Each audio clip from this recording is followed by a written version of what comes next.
Habla Kirtop y estas son 100 cosas halladas en lagos y mares que nadie esperaba.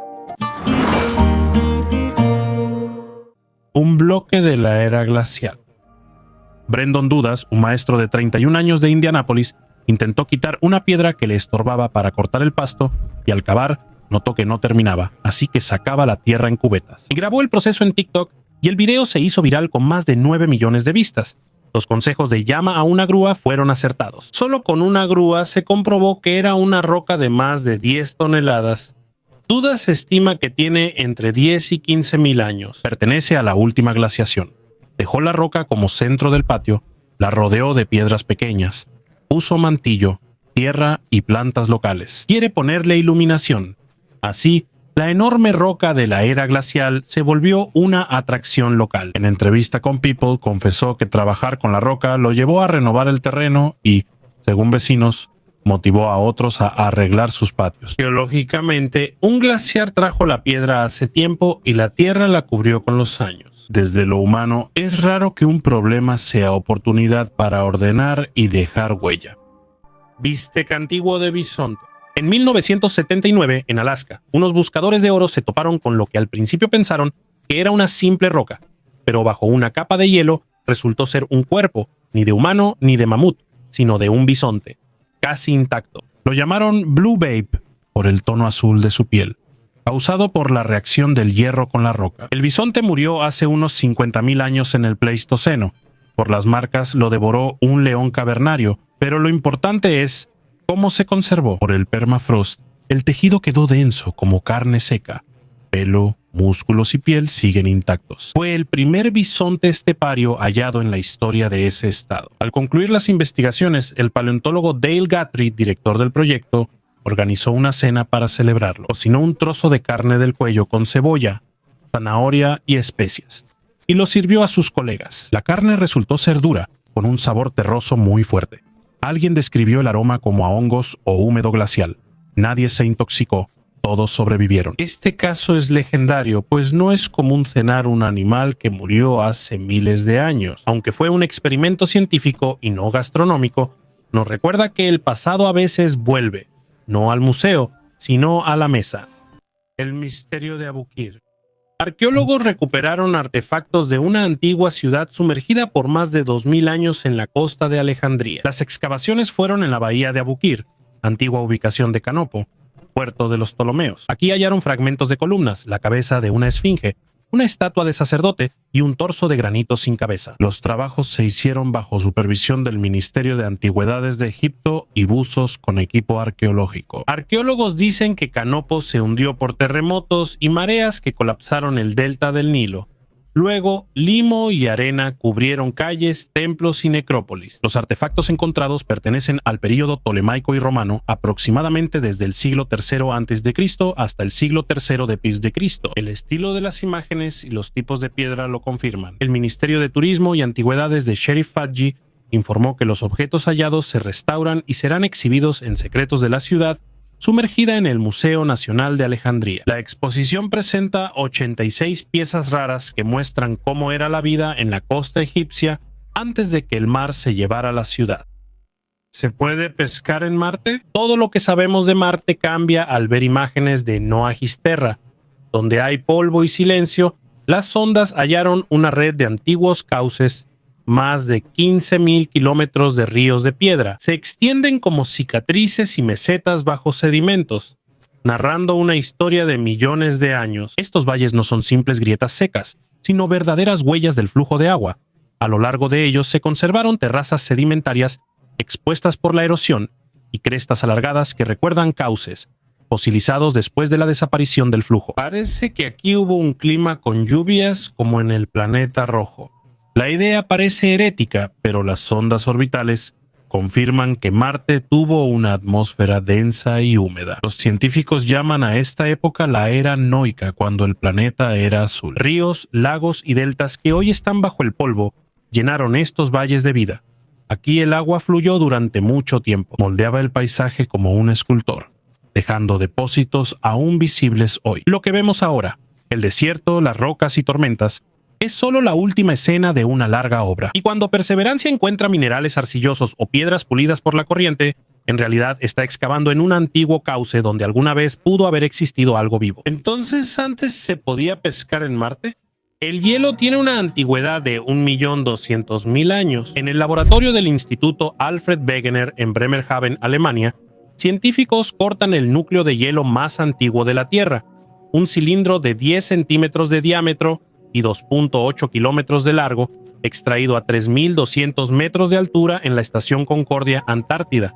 La datación por radioisótopos indica más de 1.2 millones de años, el doble del récord anterior del proyecto EPICA. 800.000 años. Las burbujas de aire conservan la atmósfera antigua. Los glaciólogos buscan entender por qué hace 1 millón de años los ciclos de glaciaciones pasaron de 41.000 a 100.000 años. Comparar CO2, metano y polvo revelará cómo se relacionan los gases de efecto invernadero con la temperatura. Y un bono inesperado. En la marca basal, la barrena perforó una fina capa de hielo y extrajo un trozo de granito. Este podría ser el límite superior del basamento antártico. Los geólogos podrán fechar cuándo el continente se cubrió de hielo. Los primeros resultados estarán en 1 año. Este testigo ayudará a los científicos a mejorar la precisión de los modelos climáticos sobre el aumento de CO2. Cara de glaciar. En el lago Lednica, Polonia, arqueólogos hallaron una viga de roble de 1.34 metros, parte de un gancho que mantenía unido el terraplén de la fortaleza de los primeros Piast y evitaba su desmoronamiento. En un extremo hay un rostro humano tallado con borde ovalado, arco sobre la frente y barbilla redondeada.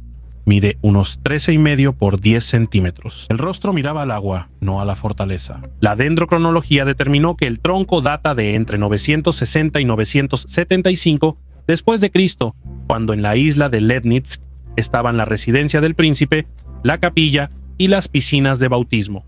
Para los eslavos del siglo X, tallar rostros humanos en construcciones era raro. Aquí, la imagen fue puesta en el exterior del terraplén, como mirando al lago. Podría ser un espíritu del agua, un protector del cruce o un símbolo cristiano en la transición del paganismo. La isla es clave en el bautismo de tierras polacas y se compara con figurillas eslavas de Bolín y ídolos de 4 caras. Hay similitudes de estilo, pero no analogías directas. El rostro tallado se conserva y la madera se estabiliza para evitar grietas. El plan es mostrarlo en el Museo de los Primeros Piastas a mediados de 2026. El disco báltico. En 2011, unos buzos suecos escanean el fondo marino y encuentran un círculo perfecto de 60 metros de diámetro, del que sale una zanja recta como si algo hubiera frenado y aterrizado ahí. La foto circula. Un platillo volador submarino, un halcón milenario. Turistas reservan barcos y ufólogos escriben libros. Año 2025. Un equipo de geólogos toma un escáner líder submarino y realiza sus investigaciones minuciosas. La estructura es extraña, pero adentro hay granito común y conchas de rocas glaciares. Es una roca arrastrada por el hielo durante 1000 años. Quedó atascada en el río Ili y dejó una huella extraterrestre. La conclusión es similar a hallazgos previos. A veces, un plato perfecto solo es una piedra pulida por un glaciar, pero esta hizo que la gente se sumergiera al fondo, presentar nuevos instrumentos y demostrar cómo la ciencia acaba con mitos. La piedra no cambió y el Báltico consiguió su primer geoparque submarino. Los engranajes del misterio. El mecanismo de Anticitera, la computadora más antigua, siempre pareció algo de Indiana Jones. Ruedas de bronce, manivela, esferas y eclipses. Una NASA antigua en una caja, pero una simulación en 3D reciente literalmente desarmó la leyenda pieza por pieza. Científicos recrearon engranajes con precisión de micrones y operaron el dispositivo virtual un ciclo calendario. El resultado sorprendió. Tras 4 meses, los dientes se atascaban y la carga subió. Al 6º mes, la copia digital falló. El error no era del software. El modelo considera defectos de fundición, paso de dientes y juego de ejes, medidos en el artefacto real. Si los números son correctos, el mecanismo original no predecía eclipses años antes, como decían los entusiastas. La idea de un planetario de escritorio como juguete parece más creíble. El dueño giraba la manivela y mostraba el movimiento del Sol y la Luna. Suficiente para causar un efecto de asombro en el público de élite, pero no para los cálculos diarios de un sacerdote astrónomo. También hay otra opción. El bronce estuvo bajo el agua durante 2000 años. La corrosión desgastó fracciones de milímetro y arruinó la sincronización perfecta. Si es así, el aparato funcionaba bien y esto es solo su captura oxidada. Para probar la hipótesis, los ingenieros harán una copia con dientes rectos y reiniciarán el cronomarratón. Mientras continúan las discusiones, la conclusión es una: el mecanismo de anticitera sigue siendo un rompecabezas al nivel del cubo de Rubik. La antigüedad le dio un aire misterioso. ¿Subestimamos a los ingenieros antiguos o sobreestimamos nuestro deseo de ver tecnología avanzada en todo enigma? 118 días en el océano. En 1973, los británicos Maurice y Marilyn Bailey sobrevivieron 118 días a la deriva en el Océano Pacífico. Su viaje inició un año antes, partiendo de Southampton en el yate Aurelin hacia Nueva Zelanda. Tras cruzar el Canal de Panamá, pasaron por las Islas Galápagos.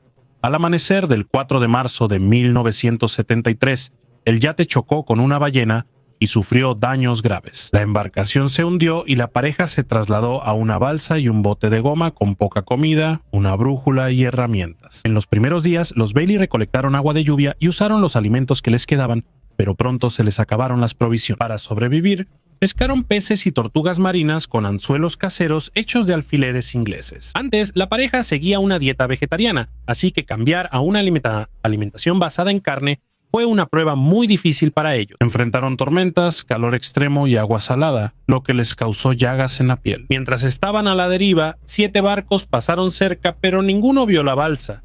Sus bengalas no funcionaban y no tenían espejo para señales. Aunque estaban agotados, los Bailey se apoyaban, mantenían la calma, leían y llevaban un registro. El 30 de junio de 1973, tras 118 días, la tripulación del barco pesquero surcoreano Beolmi 306 los encontró. La balsa derivaba a unos 2.300 kilómetros del naufragio. La pareja perdió 18 kilos cada uno, pero fue rescatada y llevada a Honolulu. De regreso en Inglaterra, los Bailey relataron su experiencia en el libro 117 días a la deriva, un éxito de ventas. Tras recuperarse, retomaron sus viajes por mar. El puerto hundido de Cleopatra. Arqueólogos hallaron una zona inundada con restos de un antiguo puerto cerca de Taposiris Magna, al oeste de Alejandría. El equipo de Catalina Martínez y el arqueólogo marino Bob Ballard describen cimientos de más de 6 metros, bloques de cemento, fragmentos de columnas, ánforas y numerosas anclas de la época de Cleopatra VII. Estos objetos suelen estar en puertos activos, líneas de atraque, áreas de almacenamiento y equipo de navegación. En el año 2022 también se registró aquí un túnel subterráneo de 1.227 metros de longitud que se extendía hacia el mar Mediterráneo. Dentro de él se encontraron cerámica y objetos de la época ptolemaica. El puerto pudo servir al complejo urbano, al templo de Taposiris Magna y, en tiempos de Cleopatra, a su flota. Las dataciones y hallazgos indican esto, pero faltan excavaciones, datación de sedimentos y relacionar la construcción con la antigua costa. Si se confirma, obtendremos una rara confirmación de cómo era y funcionaba la red costera cerca de la capital de los Ptolomeos, no en textos, sino en piedra, madera y hierro. Las ruedas de madera de Ligda. En los pantanos de Lublinsko-Barja, Eslovenia, arqueólogos hallaron en 2002 una rueda de 70 centímetros y un eje de roble. El análisis de radiocarbono indicó una antigüedad de 5.100 a 5.350 años más vieja que los carros sumerios y cualquier fecha oficial sobre la invención de la rueda. La instrucción impresiona por su sencillez y madurez de inmediato. 2 arces unidos con espigas de roble. Las huellas de hollín sugieren que lo quemaron para hacerlo más resistente, como si los maestros ya supieran técnicas de mantenimiento. Muchos blogueros afirmaban que el hallazgo reescribía la historia, asegurando que los cazadores y pescadores europeos de aldeas neolíticas se adelantaron a Mesopotamia. Los científicos no consideran el hallazgo como algo sensacional. La datación es confirmada, pero el disco de arce quizá era solo un elevador para redes de pesca o parte de una carretilla de 2 ruedas.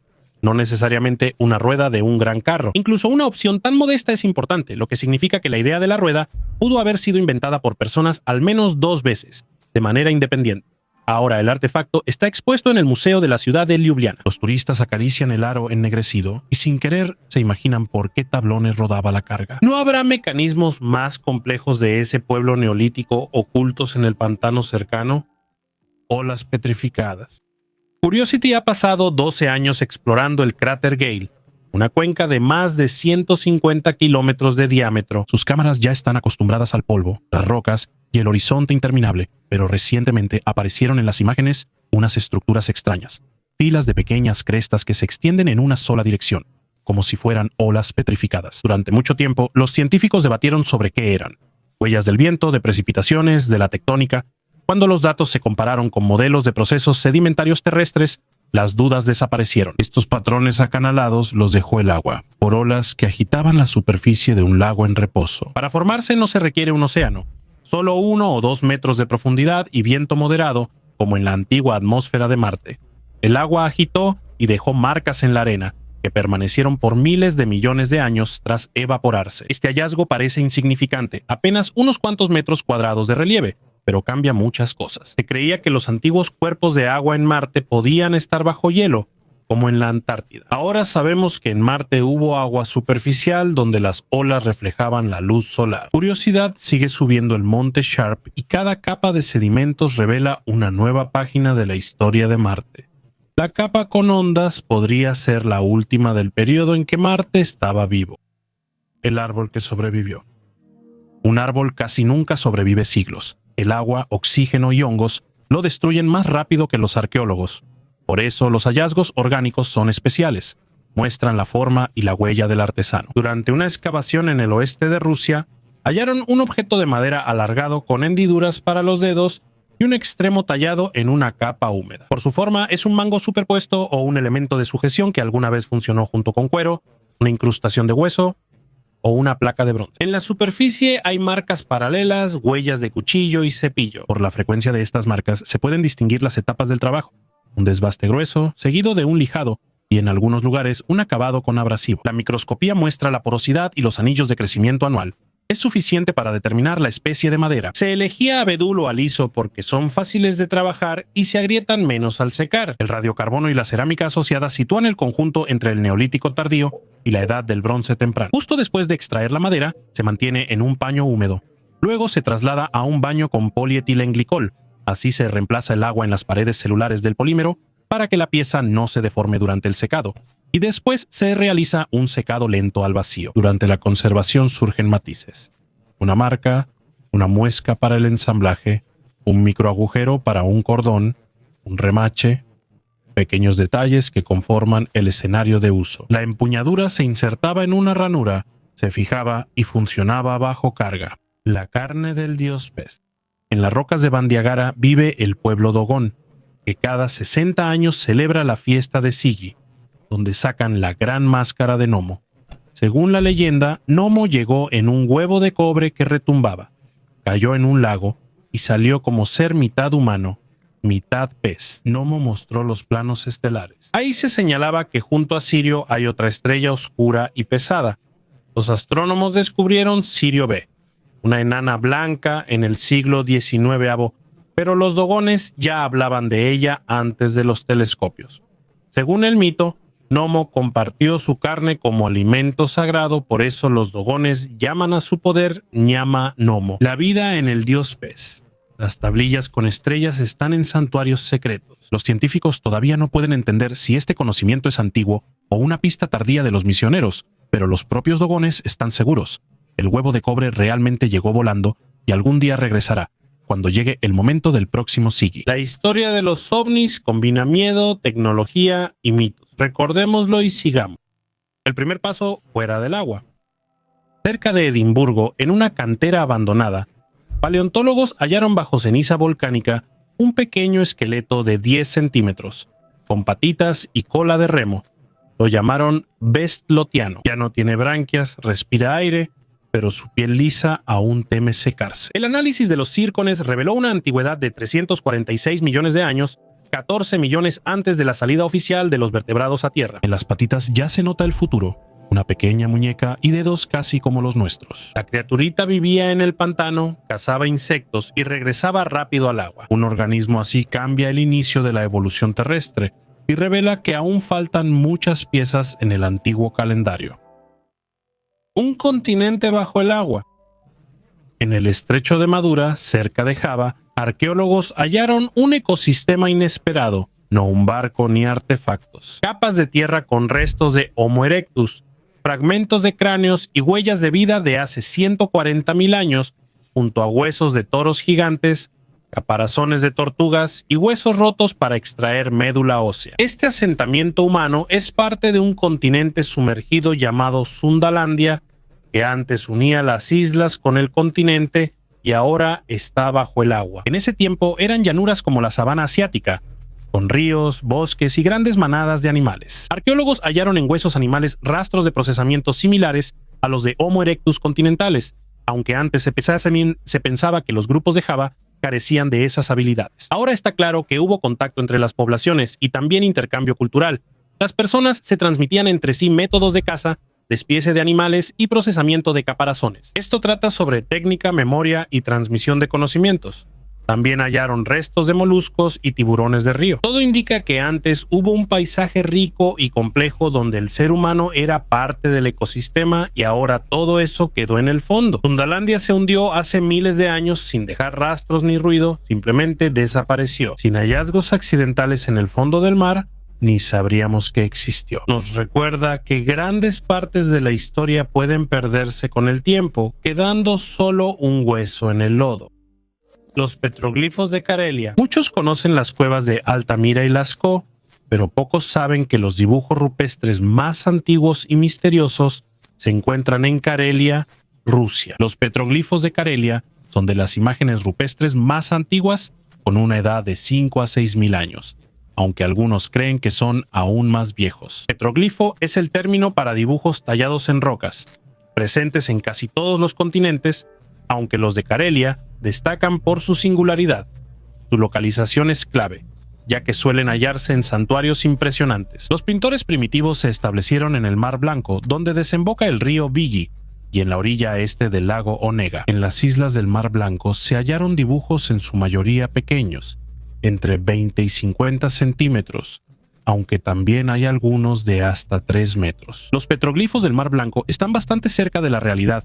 Los artistas representaban botes, las escenas de caza están dibujadas con mucho detalle, así como composiciones que muestran batallas. En la isla Shoiruksha hay un demonio de 1 metro con una gran mano, y junto al lago Onega hay aún más demonios. Aquí también hay imágenes de extraterrestres, con más de 1000 dibujos que varían desde unos centímetros hasta varios metros. Se observan cisnes de cuellos largos como dinosaurios, signos solares, trajes espaciales y televisores. El dibujo más famoso es un demonio de 2,5 metros partido por una grieta.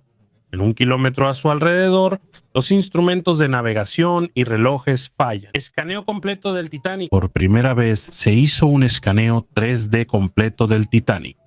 Miles de imágenes crearon un modelo para ver cada parte del barco hundido. El escaneo reveló detalles antes inaccesibles, cubiertas destruidas, objetos personales y partes de la estructura. Los especialistas analizaron la popa, los ojos de buey y la zona donde se partió el casco. Hallaron que un ojo de buey coincidía con los testimonios sobre el choque con el iceberg. El modelo confirmó que la sala de máquinas suministró electricidad hasta el final, permitiendo mantener la iluminación y dar más tiempo a los pasajeros para evacuar. Esto coincide exactamente con los relatos de que las luces del barco permanecieron encendidas hasta el último momento. El escaneo no solo da una imagen, también permite estudiar el Titanic como si estuviera en tierra y no en el mar. Es extraño ver tan claro algo que ya se perdió. ¿El diluvio universal es mito o catástrofe? La historia del gran diluvio es de las más universales en la cultura mundial. Es conocido no solo por la Biblia y el Arca de Noé, sino también por la epopeya sumeria de Siusudra, la historia babilónica de Utnapishtim, el mito hindú de Manu, el relato griego de Deucalión, crónicas chinas, leyendas indígenas americanas y relatos árticos. Es casi imposible considerar tal coincidencia como algo casual.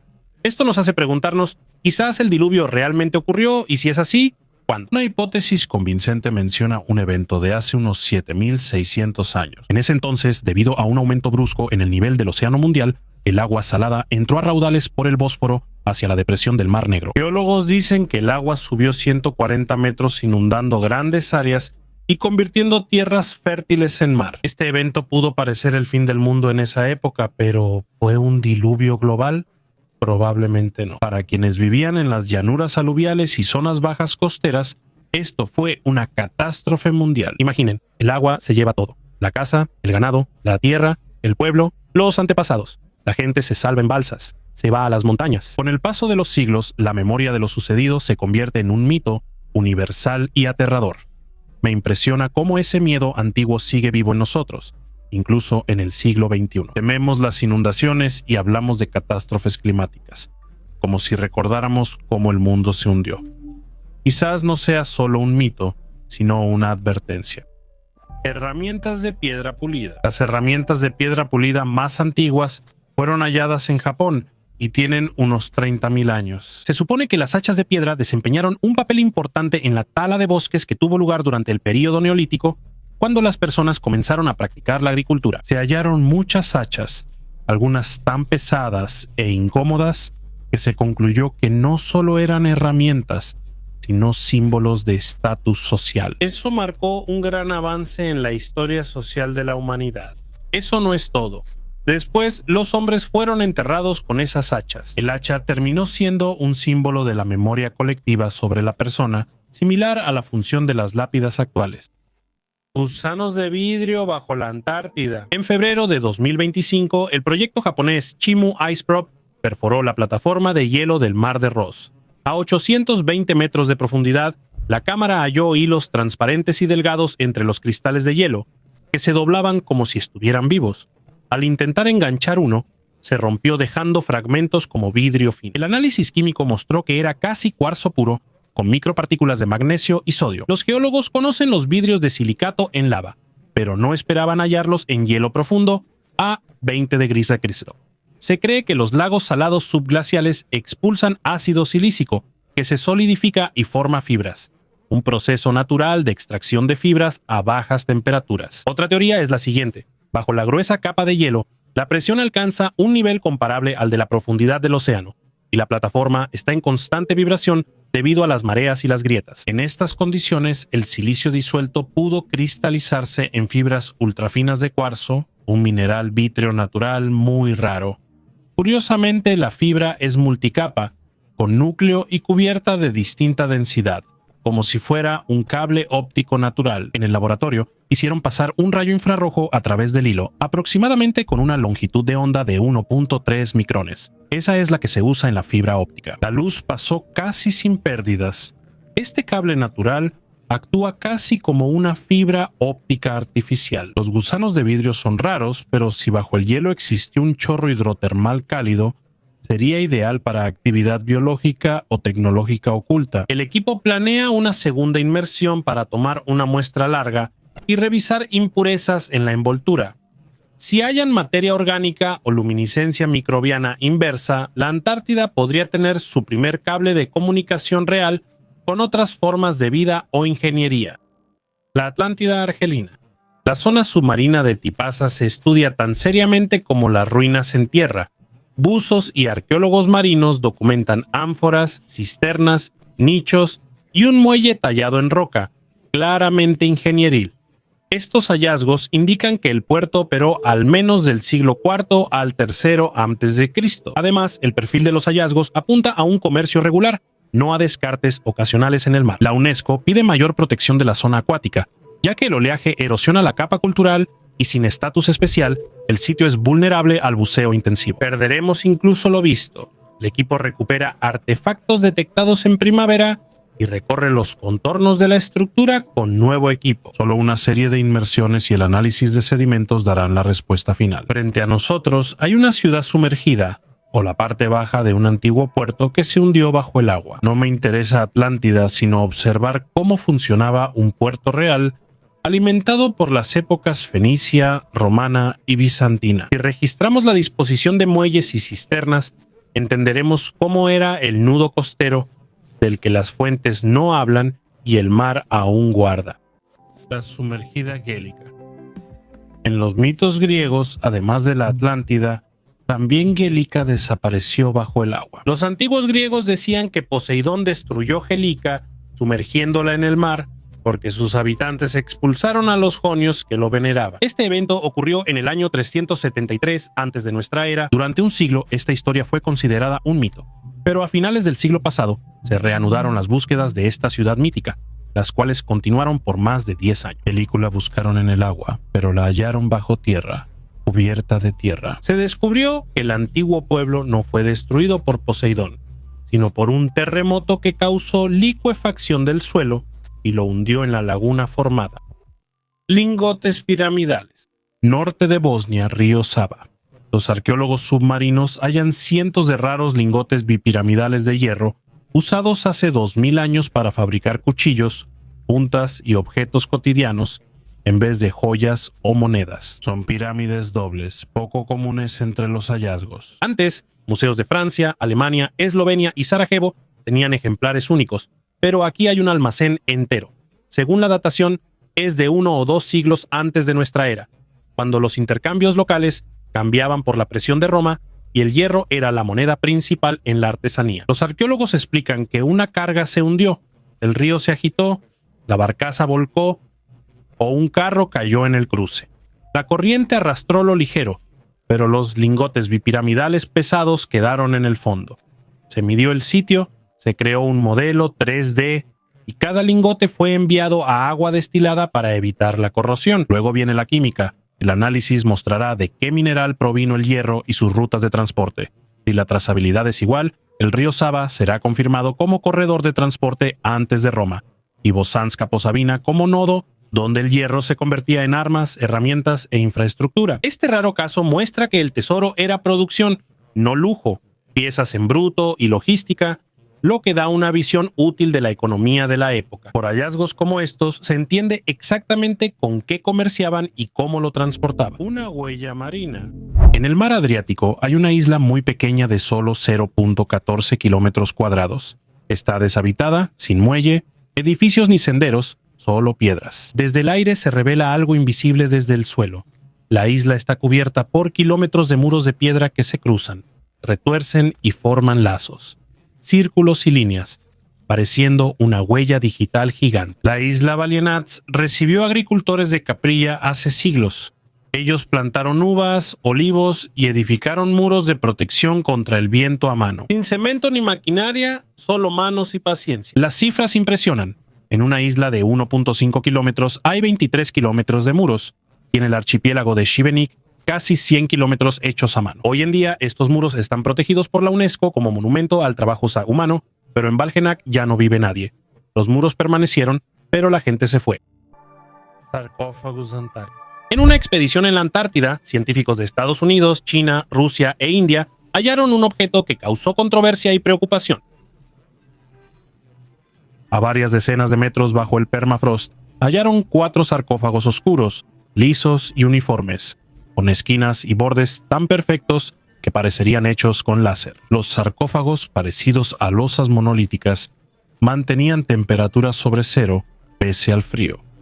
Los investigadores detectaron un zumbido bajo y leves vibraciones del suelo cerca de los objetos, aunque ninguna instalación del campamento podía ser la fuente de esas vibraciones. Al abrir un sarcófago, hallaron un cilindro metálico con símbolos desconocidos.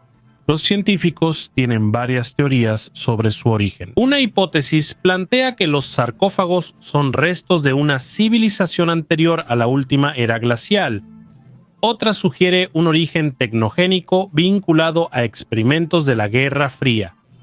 Los teóricos ufológicos creen que podrían ser parte de una estructura extraterrestre oculta bajo el hielo desde hace miles de años. A pesar del revuelo, los datos oficiales sobre el incidente siguen siendo limitados, y los propios sarcófagos fueron retirados para su estudio posterior en laboratorios cerrados. Bumeranes sin propósito. Los bumeranes también ayudaban a los aborígenes de Australia a controlar el fuego y en rituales. Actualmente el boomerang se usa sobre todo en entretenimiento y deporte. En el pasado, estas masas arrojadizas se usaban como armas de combate y caza en muchos pueblos del mundo. Los aborígenes australianos se hicieron famosos por usar el boomerang que regresa, una placa de madera curvada, plana por debajo y convexa por arriba. Los científicos piensan que los boomeranes comunes surgieron en varias regiones por separado, pero los que regresan se atribuyen principalmente a los aborígenes de Australia. Los objetos más antiguos de este tipo se conocen desde la época del Paleolítico tardío, como lo demuestran las pinturas rupestres en Francia. En Australia se hallaron dibujos similares de hasta 28.000 años de antigüedad. Se sabe que los antepasados de los aborígenes australianos llegaron hace unos 50.000 años, así que es posible que los bumeranes surgieran antes en esa región. Champaña bajo el mar. El buceo de mayo cerca de la península de Hel, en la bahía de Gdansk, llevó a un doble hallazgo. A 60-70 metros de profundidad, especialistas de Baltitech, en vez del submarino de la Segunda Guerra Mundial que buscaban, encontraron dos veleros del siglo XVIII separados por 2 kilómetros. El primer barco lleva botellas de vidrio verde y jarras de piedra. El análisis del líquido aún no se realiza, pero por experiencias previas, algunas botellas probablemente tienen champaña y agua mineral Selters. En ese tiempo se veía casi como medicina y se enviaba a palacios imperiales como San Petersburgo. El segundo barco, construido a finales del siglo XVIII, conserva bien su casco porque la baja temperatura y la débil corriente del Báltico ralentizan la descomposición de la madera. Ambos objetos están bajo la ruta marítima actual, así que difícilmente serán extraídos. Arqueólogos usarán robots y fotogrametría. El hallazgo confirma el intenso comercio entre el Báltico, el norte de Europa y Rusia antes de los barcos de vapor, y muestra que el fondo marino sigue siendo un archivo donde los viajes comerciales son cápsulas del tiempo. Señales del océano. Oahu, Hawái. En la playa militar de Waianae, el océano retiró otra capa de arena y, con la marea baja, surgió un panel de 26 petroglifos. Figuras antropomorfas, líneas y gestos ya habían aparecido tras las tormentas de 2016, pero este verano la escena se reveló por completo. Unos 35 metros de grabados en arenisca, parcialmente cubiertos de algas verdes, destacan claramente bajo el reflejo del agua. La datación es difícil, pero los materiales arqueológicos del distrito indican fines de los años 500 o 600, cuando la costa de Waianae ya estaba habitada y mantenía sus ceremonias y comunicación con el mar. Los guardianes de la tradición ven en la composición una historia ritual. La figura principal levanta una mano y baja la otra, simbolizando el amanecer y el atardecer. 8 figuras son masculinas, las otras carecen de género definido, lo que podría ser parte de la narrativa y no un error del tallador. La playa cambia cada año, y las tormentas hacen que esta piedra a veces quede visible y otras oculta. Ídolo de Shigir. En Rusia, en 1890, unos trabajadores extraían turba del pantano Shigir en los Urales. En vez de raíces, hallaron un tronco de pino con zigzags, rayas y 7 máscaras mirando en distintas direcciones. En 1990, la primera prueba de radiocarbono arrojó 9.500 años, y un análisis AMS en 2021 aumentó la antigüedad a 12.100 años, el doble que Stonehenge y las pirámides. La ciénaga, rica en ácidos, conservó la capa mejor que un sarcófago. La madera aún muestra huellas de herramientas de sílex usadas en la edad de piedra para escribir sobre el pino. El patrón en el ídolo. Cada quien lo interpreta a su manera. Unos dicen que las marcas horizontales dividen la capa en 3 niveles del mundo y que los 7 rostros son espíritus que protegen cada nivel. Otros leen los zigzags como el camino del tiempo. Se observa el camino de la tribu tras el deshielo del glaciar. Otra versión dice que es un mapa estelar similar a la constelación de verano sobre los Urales de hace miles de años. La pregunta es, ¿por qué rompieron, hundieron y aplastaron la estatua si era un tótem común? No era necesario destruirla. Quizá el ritual requería matar al ídolo para iniciar un ciclo nuevo. Los científicos solo han comprendido la técnica. Calentaban cinceles de sílex al fuego para quemar y luego alisar la madera. Actualmente los rayos X detectan cientos de trazos bajo la corteza del pantano, pero su propósito sigue siendo un misterio, ya que no hay asentamientos ni figuras similares cerca. Como si los autores ocultaran su obra principal y solo llegara un fragmento de una historia desconocida. Yad Shebib. Un muro de piedra de 150 kilómetros como Yad Shebib debería tener un propósito claro, pero su significado sigue siendo un misterio. Por primera vez, este gigantesco muro en Jordania fue descubierto en 1948. Los arqueólogos no saben exactamente cuándo ni quién construyó el muro. El Yad Shebib se extiende de noreste a suroeste. En algunos lugares, el muro se divide en 2 muros paralelos y, en otros, se ramifica hacia los lados. Los arqueólogos estiman que el muro medía 1 metro de alto y medio de ancho, dimensiones que difícilmente intimidaban a los enemigos. Probablemente se construyó para ahuyentar plagas menos peligrosas como cabras salvajes. Al oeste del muro se encontraron rastros de actividad agrícola. Tal vez el muro servía como frontera entre el pastizal y las tierras agrícolas. ¿Por qué se inundó este camino?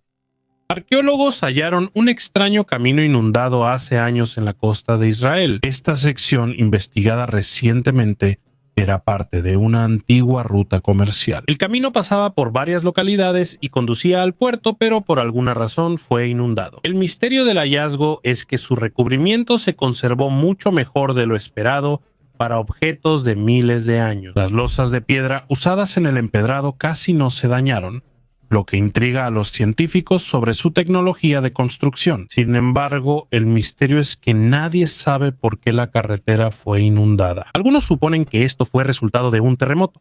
Otros creen que el agua pudo haber entrado debido a un cambio en el clima o en el mar. Todo esto sigue siendo una pregunta abierta y las investigaciones continúan. Esto no fue creado por el hombre. En 1995 buzos vieron por primera vez unos extraños círculos con laberintos y bordes decorados con conchas en el fondo del Océano Pacífico. Al principio, se atribuyó a las corrientes y a arquitectos submarinos mitológicos. La verdadera explicación surgió hasta 2011, cuando un fotógrafo submarino captó al arquitecto real, el pez globo de manchas blancas Turkitzener bomaculesus. El esquema fue sencillo e interesante. El macho ara la arena varios días con sus aletas pectorales y caudales. El diámetro de la construcción llega hasta 2 metros. Los grandes bordes en los extremos atrapan la corriente, y en el centro el pez tamiza la arena y coloca la fracción más fina encima. Adornos de conchas y piedras no son solo decorativos. La arena sostiene los huevos, los bordes frenan corrientes y las conchas guían el agua. Las hembras eligen pareja por la calidad del nido.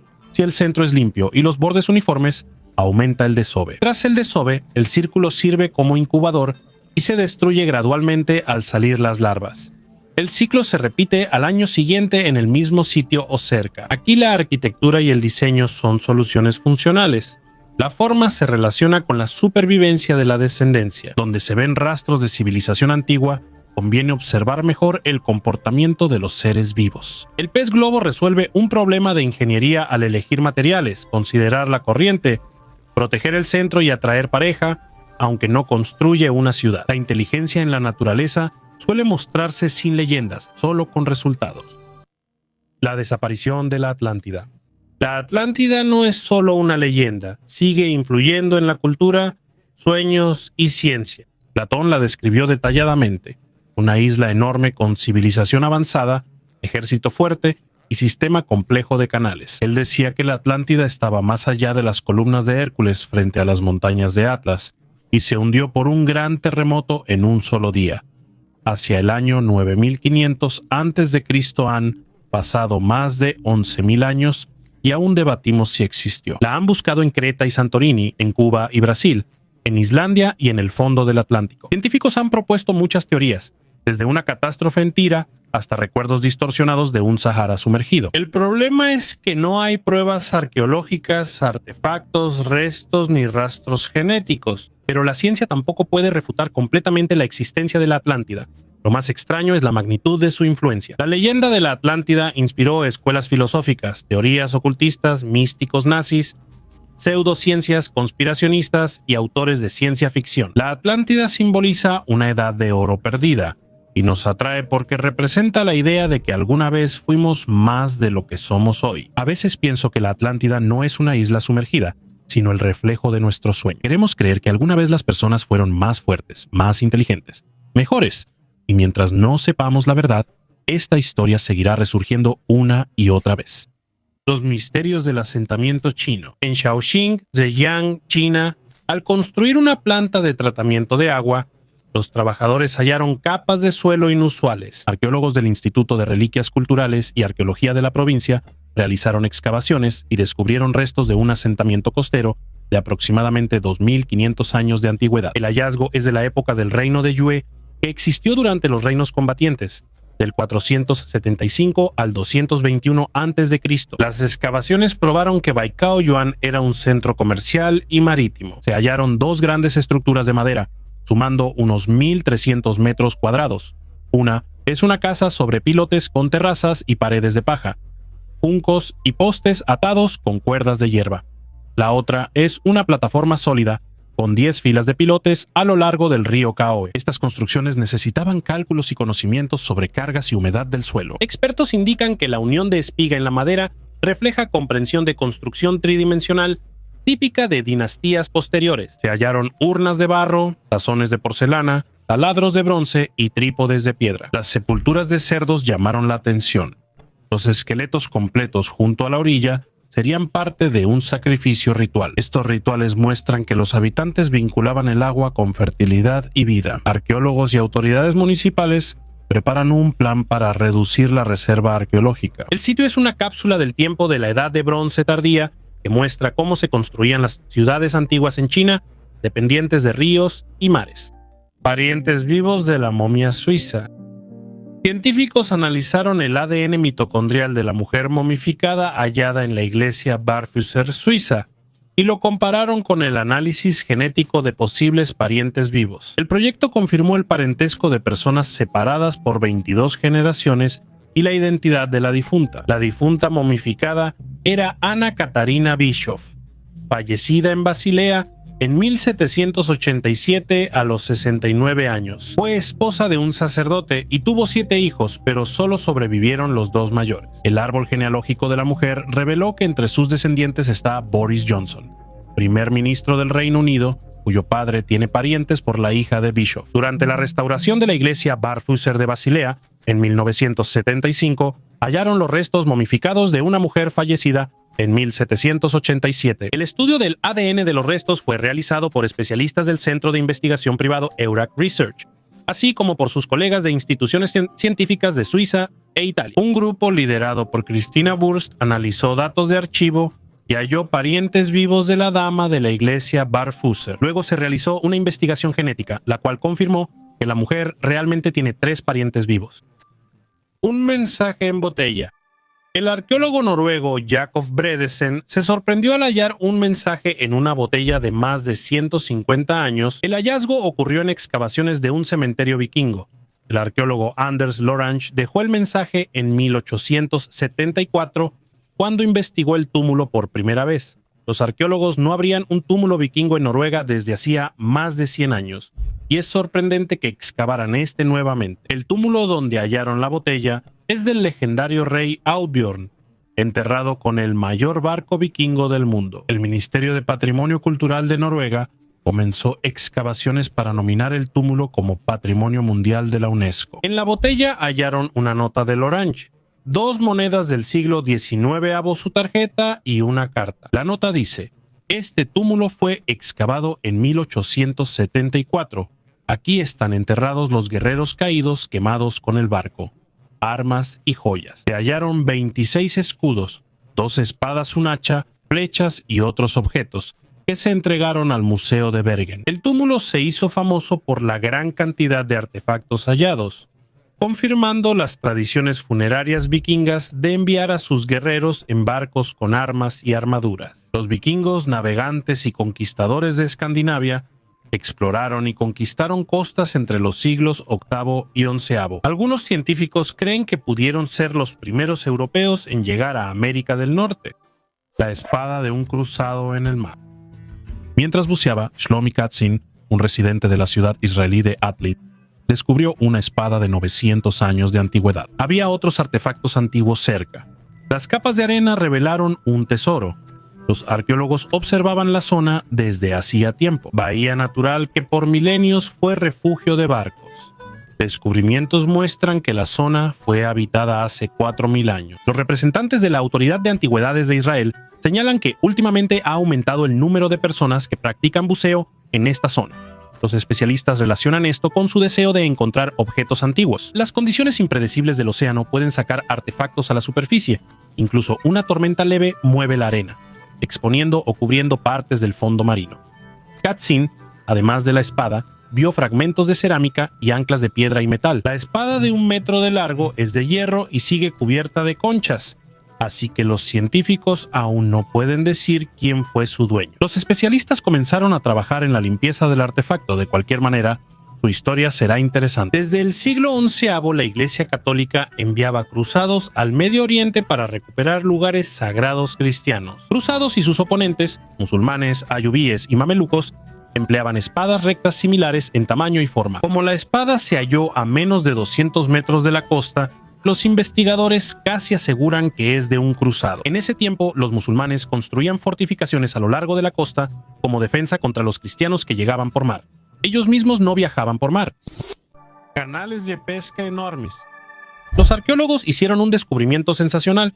En Belice, en el territorio de la actual reserva de Crooked Tree, se encontraron canales de pesca de 4000 años de antigüedad, creados por los predecesores de la civilización maya. Con datos de drones e imágenes de Google Earth, investigadores detectaron una red de canales de tierra que atraviesa kilómetros de zonas pantanosas. Estos canales únicos en forma de zigzag demuestran que las personas ya en ese tiempo modificaban activamente el paisaje.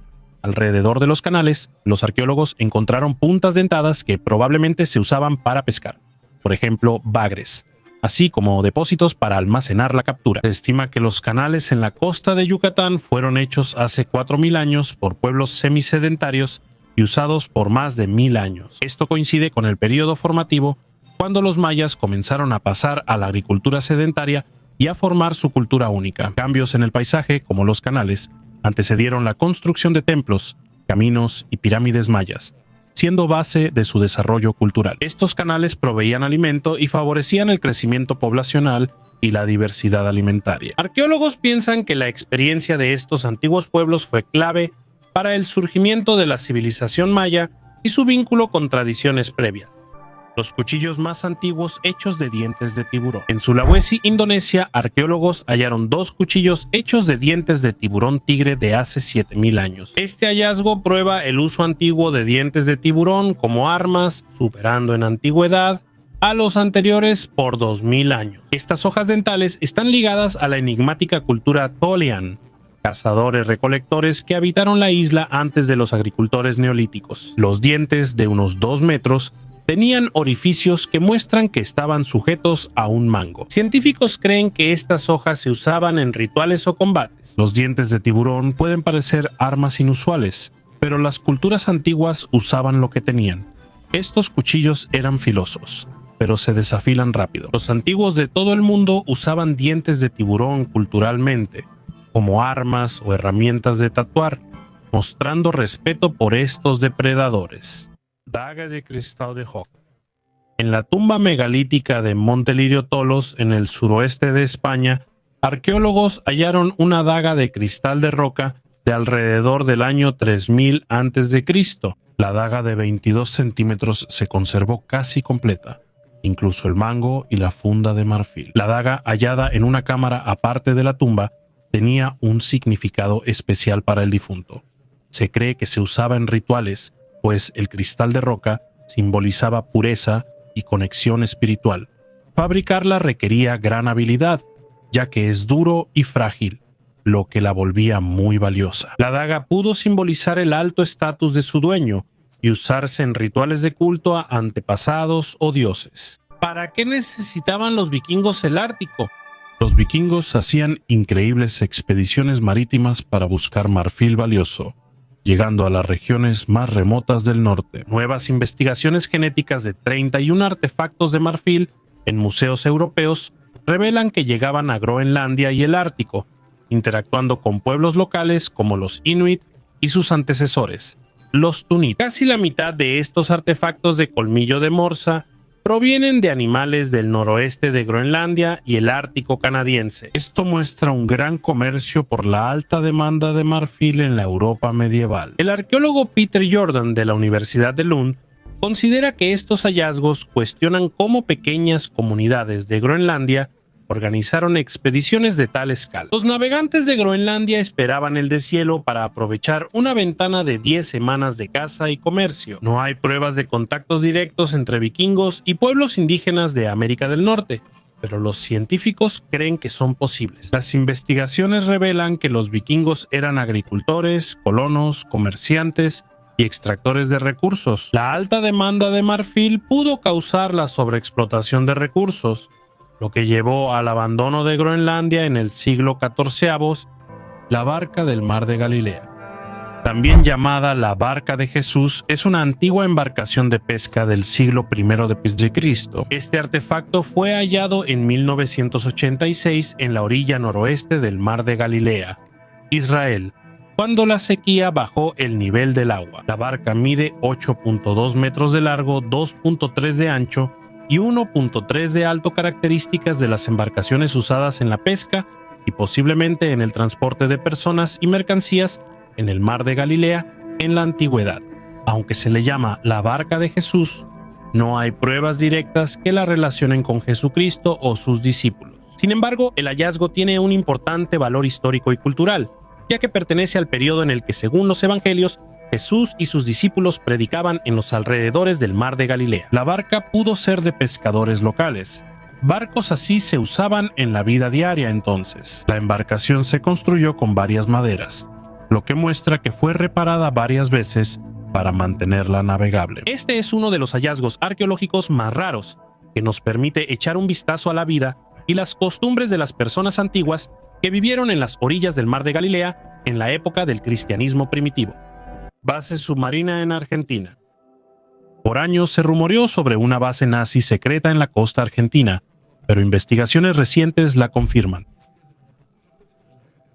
Investigadores hallaron pruebas de un refugio para submarinos alemanes en zonas remotas de la costa argentina. Algunos informes sugieren que estas bases ocultaban submarinos con oficiales nazis y recursos rumbo a Sudamérica tras la guerra. El hallazgo incluye restos de túneles y refugios subterráneos que pudieron usarse como estacionamiento de submarinos y centros de inteligencia. Se hallaron estructuras metálicas, fragmentos de equipo y mapas antiguos que muestran posibles rutas de submarinos en la costa. Estos objetos quizá formaron parte de un plan nazi para crear refugios secretos para su élite tras la caída del Tercer Reich. Argentina, famosa por su neutralidad en la guerra y lazos con ex-nazis, resultó refugio atractivo para oficiales alemanes fugitivos. Submarinos como el U-530 y el U-977 llegaron a Sudamérica al final de la guerra, lo que refuerza la posibilidad de que existieran bases similares. Ruinas de una antigua civilización sumergidas. A inicios de los años 2000, un equipo liderado por Advanced Digital Communications hizo un descubrimiento notable frente a las costas de Cuba.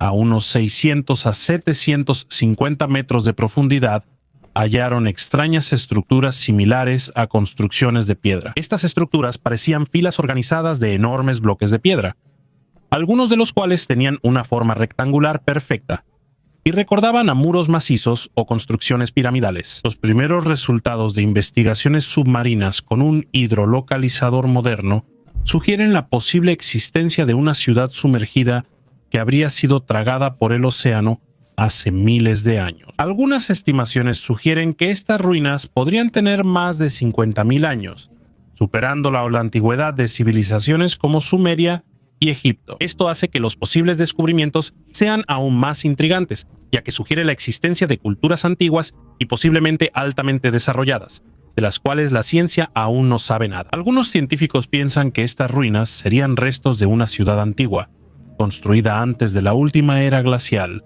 cuando el nivel del mar era mucho más bajo. Existe la suposición de que este territorio pudo haber sido habitado por pueblos antiguos, que posteriormente se vieron obligados a abandonar sus hogares debido al aumento del nivel del mar. Esta hipótesis cuenta con el apoyo de los partidarios de la teoría sobre la existencia de antiguos continentes sumergidos como la Atlántida, descrita en los escritos de Platón. Algunos geólogos creen que estas formaciones podrían deberse a procesos naturales como erosión, terremotos y movimientos de la corteza terrestre. Se necesitan muchos recursos y tiempo para investigar las ruinas submarinas frente a Cuba. Esperemos que las autoridades encuentren los recursos para investigar estas antiguas ruinas.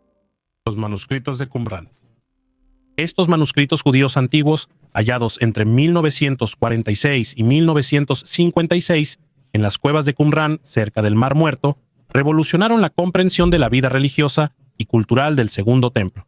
Los textos cubren del siglo III antes de Cristo al siglo I después de Cristo. Entre ellos hay versiones muy antiguas de libros bíblicos, textos no bíblicos y deuterocanónicos, así como documentos litúrgicos, apocalípticos y legales. Los manuscritos bíblicos son valiosos porque permiten rastrear el desarrollo de las escrituras y ofrecen materiales únicos para analizar los cambios en textos religiosos de la época. Estos rollos contienen fragmentos de casi todos los libros del Antiguo Testamento, menos Esther, y textos antes desconocidos o perdidos.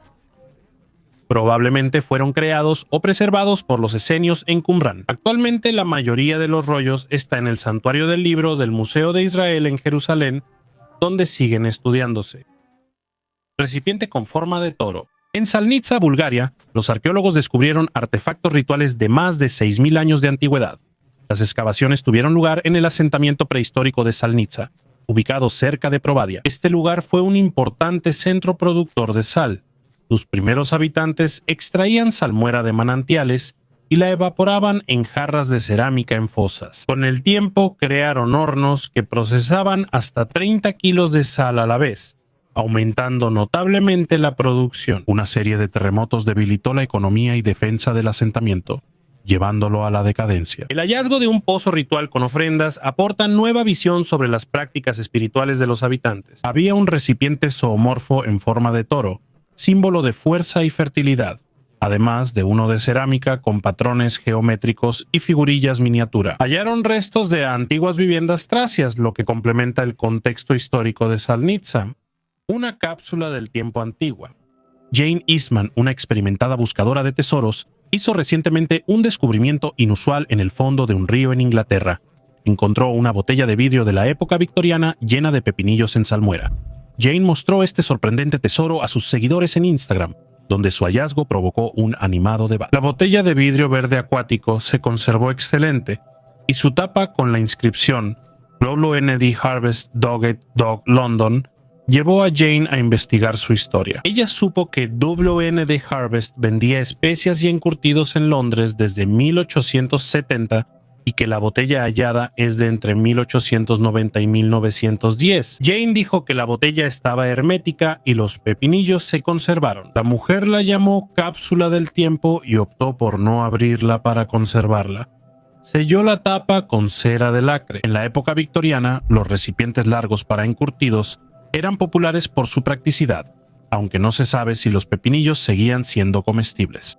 El hundimiento del barco de Ernesto Shackleton. El hallazgo del Endurance bajo el hielo antártico en 2022 fue un milagro. Ahora, gracias a los escaneos 3D modernos, podemos ver el barco hundido en 1915 con todo detalle. Estos escaneos muestran cómo lucía el barco atrapado en los hielos durante la expedición imperial transantártica de Ernesto Shackleton. La tecnología de escaneo capturó detalles como platos en la cubierta, un zapato junto a la barandilla y rastros de una bengala lanzada al despedir el barco. El Endurance se conserva casi intacto como si se hubiera hundido recientemente. Estas exploraciones tridimensionales únicas permiten a los científicos estudiar el barco, que debido a su ubicación remota y la capa de hielo, se considera uno de los más inaccesibles del mundo.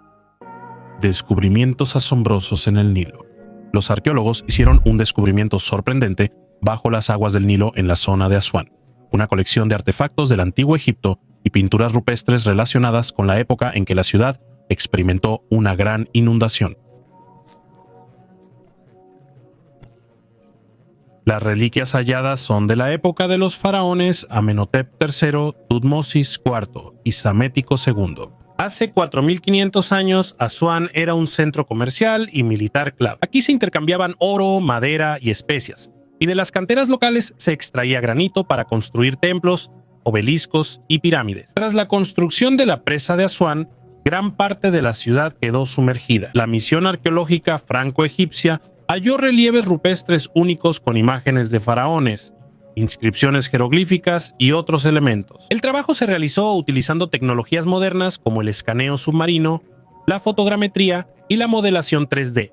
Estos métodos permitieron documentar en detalle los artefactos encontrados y crear sus copias digitales. Destaca la imagen de Amenhotep III, quien gobernó Egipto cerca de 40 años y dejó un gran legado. Su tumba estaba en la necrópolis tebana, en la orilla oeste del Nilo, frente a Luxor. Muchos monumentos de su época fueron dañados por inundaciones, pero este hallazgo da esperanza para restaurar estas reliquias históricas. Una losa de granito negro. Heracleón, uno de los mayores puertos del antiguo Egipto, desapareció bajo el agua tras un devastador terremoto en el siglo I a.C. Durante mucho tiempo se pensó que era un mito, hasta que el arqueólogo francés Franck Godiot halló la ciudad perdida a inicios de los 2000 en la bahía de Abukir, cerca de la costa de Egipto. Se encontró una gran losa de granito negro con el nombre de la ciudad y datos sobre su vínculo con antiguos dioses egipcios. Además de la losa, los arqueólogos hallaron barcos hundidos, estatuas bien conservadas, templos y numerosos artefactos como joyas, monedas y objetos personales. Las excavaciones siguen y cada hallazgo revela el papel de Heracleón como centro comercial y religioso. La ciudad, sumergida en el abismo marino, sigue siendo un recordatorio de cómo los desastres naturales pueden cambiar para siempre el curso de la historia. El lago de los esqueletos. En el lago Ropkund, en el Himalaya indio, hallaron cientos de esqueletos humanos, por eso se llama Lago de los Esqueletos. La antigüedad de los restos varía, y aún no se sabe cómo murieron todas estas personas. Antes se pensaba que murieron por una sola catástrofe, como una tormenta fuerte que mató a muchas personas. Investigaciones recientes complicaron el misterio. Científicos analizaron el ADN de 38 cuerpos y hallaron que los restos son de personas de distintas épocas, separadas por miles de años. Estas personas llegaron al lago en diferentes periodos de tiempo, lo que refutó la teoría de la muerte masiva de un solo grupo. Las investigaciones comenzaron hace 10 años, cuando el genetista Kumarasamy Thangaraj del Centro Indio de Biología Celular y Molecular secuenció el ADN mitocondrial de 72 esqueletos. Algunos eran de origen indio, pero otros restos tenían ADN propio de Europa Occidental, especialmente Creta y Grecia. El rango temporal de estos hallazgos es variado. La mayoría de los huesos son de los siglos 7 al X, pero también hay restos de los siglos 19 y 20. Las causas de muerte de estas personas siguen sin aclararse, aumentando el misterio del lugar. Infanticidio o ritual. Los entierros de bebés en casas íberas de la Edad de Hierro en la península ibérica han generado preguntas científicas y teorías como infanticidio o rituales.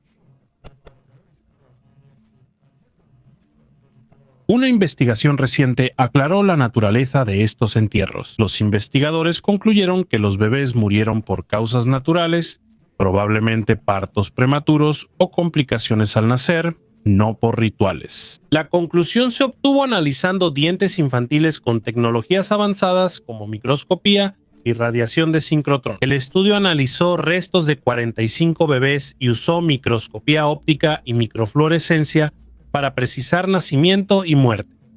Un hallazgo clave fue la línea neonatal en los dientes que se forma cerca del nacimiento. Estos datos permitieron demostrar que muchos bebés morían al nacer por su salud. Los ibéricos solían cremar a sus muertos, así que encontrar recién nacidos sin cremar en casas causaba controversia.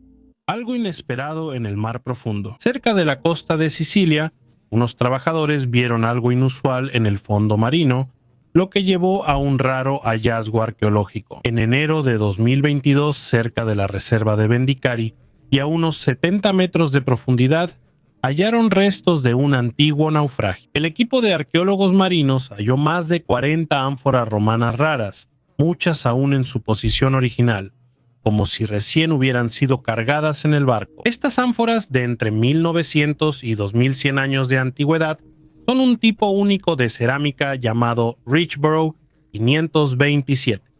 Con cuellos anchos, diseño en espiral y fondo puntiagudo, se hallaron primero en Richborough, Inglaterra, y luego en Lepara, Italia. Los científicos creen que estas ánforas servían para transportar alumbre potásico, mineral extraído en Lipari. Esferas de piedra de Costa Rica. Las esferas de Diquís son artefactos arqueológicos únicos hallados en el delta del río Diquís, en la isla Caño. Colección de más de 300 petrosferas hechas de gabbro, roca volcánica parecida al granito. El diámetro de las esferas varía desde unos pocos centímetros hasta más de 2 metros, y su peso puede alcanzar las 15 toneladas. Las esferas fueron hechas por la cultura prehispánica Diquís, que existió entre los años 700 y 1530 de nuestra era, aunque su datación y métodos de fabricación siguen siendo controversiales para los investigadores. Las esferas de piedra de Costa Rica son unas de las obras de arte en piedra más conocidas de la región ísmica colombiana. Aunque su propósito sigue siendo incierto, existen varias hipótesis al respecto. Algunos científicos creen que las esferas se colocaban en caminos o entradas de viviendas de jefes, como símbolos de estatus y poder. Algunos piensan que su significado pudo ser astronómico o ritual, ligado a creencias espirituales o cosmológicas de la cultura de Iquiz. La tecnología usada para crear estas esferas de piedra es un misterio. Se sabe que fueron pulidas hasta ser casi esféricas, pero se desconocen las herramientas y métodos exactos. Por procesos naturales y humanos, muchas esferas se movieron de su lugar original, dificultando investigar su función y simbolismo. Un buzo encontró un tesoro sumamente raro. En el lejano año de 1715, 11 barcos zarparon del puerto de Cuba y se dirigieron a Europa con tesoros. Sin embargo, un huracán en la costa este de Florida hundió los barcos y murieron 1,500 marineros. Gichlag, su socio Mike Penninger, Nick Amelio y Karina Lía hallaron más de 200 monedas de plata en el fondo del mar. Su valor, según el Estado, varía entre $12,000 y $130,000. Al investigar barcos hundidos, el equipo suele hallar fragmentos de cerámica y metal, pero rara vez monedas. Las de plata pueden corroerse tras siglos en el agua, aunque los piastras son fáciles de identificar. Los tesoros se hallaron entre los restos de uno de los 2 buques insignia. Gichlag cree que las monedas fueron acuñadas en la Ciudad de México. El tesoro no ha sido valorado. La mayoría irá al museo y solo una parte pequeña se venderá. Shiva Lingam. En la ciudad de Sirsi, en la India, se encuentra un lugar único de peregrinación, Sahasralinga.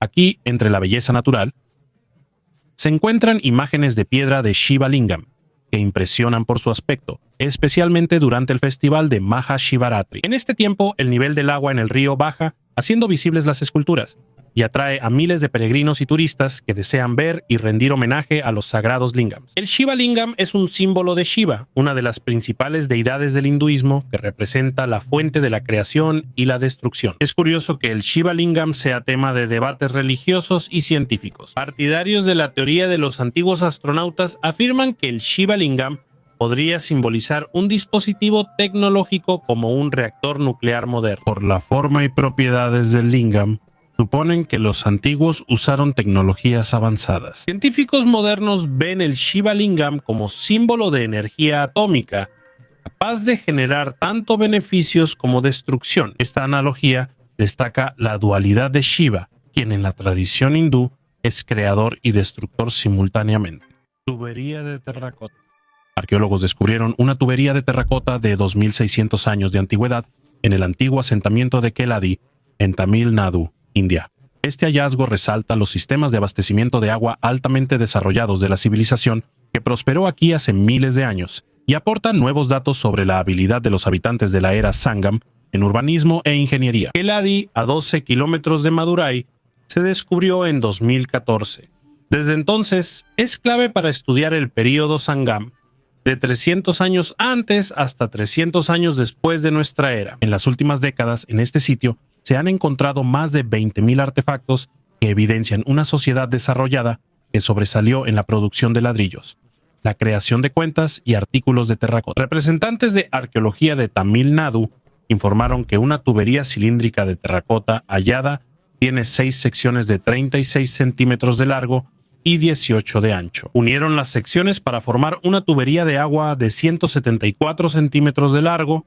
Se cree que se utilizaba para transportar agua potable, lo que demuestra un alto nivel de habilidad en la ingeniería hidráulica. Este hallazgo también amplía nuestra comprensión de que las prácticas de ingeniería avanzada existían no solo en el norte de la India, sino también en las regiones del sur, lo que indica una India antigua más tecnológicamente avanzada de lo que se pensaba anteriormente. Una ciudad antigua en Micronesia. Este complejo fue construido sobre islas artificiales conectadas por canales. Por eso se le llama la Venecia del Pacífico. El complejo tiene unos 100 islotes artificiales. Las islas se formaron con grandes bloques de basalto, dispuestos como muros, plataformas y edificios. Cada estructura está rodeada de canales de agua, haciendo el lugar más misterioso e impresionante. La antigüedad de Nan Madol se estima en 1,500 años, aunque algunas investigaciones sugieren que las primeras construcciones serían aún más antiguas. Arqueólogos creen que este complejo se empezó a construir a finales del primer milenio. Probablemente fue bajo la dirección de los gobernantes Saudeler, quienes usaron Nan Madol como centro ceremonial y administrativo. El misterio de Nan Madol es cómo los habitantes de Panapé construyeron una ciudad tan compleja y grande con recursos y tecnología limitados. Los bloques de basalto usados en la construcción pesan desde cientos de kilos hasta varias toneladas, por lo que moverlos y colocarlos exigía gran esfuerzo y conocimiento. El basalto se extraía al otro extremo de la isla, por lo que debía transportarse por terrenos difíciles y agua. Considerando que los antiguos constructores carecían de tecnología moderna, este logro parece casi imposible. Algunos investigadores creen que los bloques de piedra se transportaron con balsas y cuerdas, mientras otros mencionan el uso de palancas y rampas. Sin embargo, ninguna teoría explica del todo cómo los antiguos micronesios lograron colocar y alinear tan precisamente estas estructuras masivas. Nan Madol está rodeado de leyendas. Los locales creen que la ciudad tiene propiedades mágicas y fue construida con fuerzas sobrenaturales. Algunos mitos dicen que Nan Madol era hogar de espíritus y se usaba para rituales de adoración a los antepasados. Hoy en día la antigua ciudad sigue inspirando respeto en Panapé y la gente evita Nan Madol tras el atardecer por temor a los espíritus. Raros artefactos del Titanic. Un bolso de piel de caimán y diminutos frascos de perfume que aún desprenden un aroma intenso son solo algunos de los valiosos artefactos encontrados durante las excavaciones del hundido Titanic. La ubicación del almacén con estas reliquias es estrictamente secreta. Solo se sabe que está en Atlanta, Georgia, Estados Unidos. Los estantes están repletos de objetos, como una bañera volcada, ojos de buey, botones y artículos de vidrio. Thomasina Rey, directora de colecciones en RMS Titanic Inc., exhibió un bolso de piel de caimán que era de Marian Minuel, pasajera de tercera clase. Marian, de 63 años y modista, viajaba a Estados Unidos para ver a su hija. En su bolso llevaba documentos y fotos importantes. Su destino fue trágico. Había reservado otro barco, pero terminó en el Titanic y murió junto a otras 1.500 personas. Entre otros artefactos hay frascos de perfume que eran de Adolf Saalfeld, perfumista y pasajero de primera clase que sobrevivió al desastre. El perfume aún se percibe tras décadas en el fondo del océano. La colección incluye una botella de champán con bebida hallada entre utensilios de cocina en el fondo del océano. El Titanic era un lujoso transatlántico con gran cantidad de champán para los pasajeros de primera clase, quienes gozaban de máxima comodidad. La vajilla mostraba la división de clases: cerámica blanca para tercera clase y platos con borde dorado para primera. Estos objetos recrean la atmósfera de la vida a bordo. RMS Titanic Inc., autorizada para recuperar artefactos del barco, anunció que planea recuperar el equipo de radio Marconi responsable de las señales de auxilio. Algunos piensan que el barco hundido debe dejarse en paz, pero Thomasina Rey destaca que estos artefactos ayudan a preservar la memoria de la tragedia. ¿Y tú qué opinas? ¿Crees que se debe dejar el barco en paz o que vale la pena intentar sacarlo a la superficie? Escribe tu opinión en los comentarios debajo del video. El tornado de 1764. El 29 de junio de 1764 en Waldeck, Alemania, se celebró el Día de la Penitencia y la Oración, Buß- und Bettag, festividad tradicional en Sajonia. Casi todos se reunieron en la iglesia para reflexionar y pedir perdón. En ese momento, un tornado muy poderoso azotó la ciudad, atravesando la región, derribando casas, rompiendo árboles y dejando destrucción a su paso. Por suerte, gracias a las paredes de piedra de la iglesia, la mayoría de los habitantes se salvaron. Solo una persona murió. Si la muerte hubiera ocurrido en un día normal, el número de víctimas habría sido mucho mayor. Antes no había herramientas para prever anomalías climáticas y la gente no podía protegerse de fenómenos como tornados. El conocimiento sobre este tipo de catástrofes naturales era escaso y los científicos solo podían basarse en los relatos de los testigos y en la evaluación de los daños. El científico y naturalista alemán Gottlob Burchard Gensmer realizó un gran trabajo investigando los daños. 6 meses después de la tragedia, publicó un informe ampliado sobre los hechos, considerado uno de los primeros estudios de este tipo en la historia de la ciencia. Gensmer indicó que el tornado llegó a nivel EF5 en la escala Fujita y T11 en la Torro, una de las categorías más altas de fuerza. El tornado medía 900 metros de ancho y el viento superaba 480 kilómetros a pichas. El tornado atravesó los bosques, arrancando poderosos robles de raíz, lanzaba enormes piedras a 35 metros de altura y derribaba edificios como si fueran casas de cartas. En su paso, el bosque de Lichtenberg, mansiones y granjas fueron destruidos. Murieron animales y hubo heridos. Gensmer, conocido por su enfoque científico, registraba cuidadosamente todos los detalles de la catástrofe. Medía los troncos de los árboles, revisaba el grosor de los techos derribados, entrevistaba a los testigos e incluso investigaba las condiciones climáticas del día de la tragedia. Su investigación fue fruto de un análisis minucioso, casi detectivesco, y se publicó en un informe de 56 páginas con 77 párrafos. Este documento estuvo archivado casi 250 años hasta que fue hallado en la biblioteca de Schwerin, un gran descubrimiento para los historiadores. El informe de Gensmer destaca, entre otras descripciones de catástrofes naturales de la época, pues presenta solo hechos, sin misticismo ni explicaciones sobrenaturales. Gensmer usó un enfoque empírico y basó sus conclusiones en datos objetivos, haciendo su investigación una contribución importante a la ciencia de esa época. Espero que les haya gustado el video y que se haya ganado su like. Gracias por verlo hasta el final.